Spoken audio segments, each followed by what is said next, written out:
जाम शहर में समाजी तंजीम सिंध ग्रेजुएट्स एसोसिएशन सगा शाख पारां 2 ॾींहनि वारो किताबी मेलो लगायो वियो। सगा शाख जाम शहर तरफां इंडस वैली रीडर्स क्लब जे सहकार सां लगायल 2 ॾींहनि वारे किताबी मेले जो इफ्तिताह सिंधी ॿोली जे नाम्यारी साइंसी अदब जे लेखक मुख़्तलिफ़ किताबनि जे मुतरजम प्रोफेसर डॉक्टर अली मुर्तज़ा धारे जो सिंध यूनिवर्सिटी जे अॻूणे वाइस चांसलर डॉक्टर कमर वाहिद ऐं नाविल निगार मंजूर थईम गॾिजी कयो। हिन मौक़े ते इफ्तिताही तक़रीब में इल्मी ऐं अदबी समाजी शख़्सियतुनि सदाकत समूह हाकिम एच चांडियो ऐं ॿियनि वॾे अंग में शिरकत कई ऐं किताब ख़रीद कया। हिन मौक़े ते ॻाल्हाईंदे महिमान जो चवणो त कोविड-19 जिते अवाम में धुरियूं पैदा कयूं आहिनि उते हिन क़िस्म जी सरगर्मी उत्साह मिसल आहे। किताब जेको असांजी ज़िंदगी मां निकिरंदो थो वञे उन खे वरी हिननि रिवाइज़ करे हक़ीक़त में ही मुबारक जे लाइक़ आहिनि। सिगा जा दोस्त इहे सभई पढ़िया लिखिया आहिनि।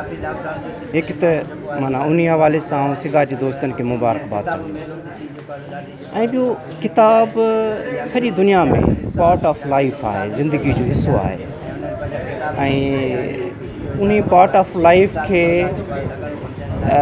असां जहिड़ा जेके मुआशरा पसमानदा मुआशरा आहिनि उन्हनि मुआशरनि में उन जी वधीक अहमियत थी वञे त भई उन्हनि किताबनि जे ज़रिए असीं हिकिड़ी लर्निंग कयूं था, असीं सिखूं था, असीं रिफाइंड थियूं था पंहिंजे अंदरि खां ऐं हिकिड़ो सुठो दोस्त जहिड़ो किताब जी सूरत में असांखे मिलियो थो वञे। सिगा जाम शोरो शाख जे ताउन सां ही मेलो लगायो वियो आहे, किताबी मेलो, ऐं जीअं ॿारनि जो ऐं असांजे समाज जो रुझान जेको आहे उहो इल्मी किताबनि जे तरफ़ थी सघे ऐं असां कोरोना खां पोइ पहिरियों दफ़ो इहे मेले जी इल्मी शुरूआत करे चुका आहियूं।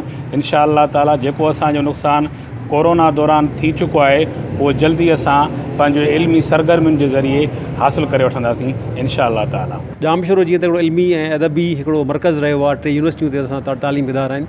इन करे असां चाहियूं था त जाम शोरे में सभु सरगर्मियूं वापसि अचणु खपनि जेके जाम शोरे खां मोकिलाए वियूं आहिनि। या जाम शहर में जेको असां वटि बदमनी जो जेको माहौल आहे उनखे ख़तमु करे पाण हिकिड़ो इल्मी अदबी माहौल खे पाण क्रिएट कयूं।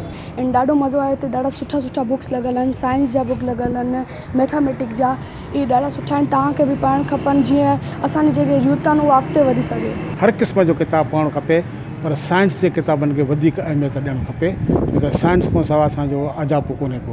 वधि खां वधि माण्हुनि खे खपे त बजाए टीवी खे ऐं वीसीआरनि जे बजाए जेकर अॼु जा नौजवान हिन किताबनि ते तरजीह ॾियनि त इंशा अल्लाह ताला वॾो इनकलाब अची सघे थो।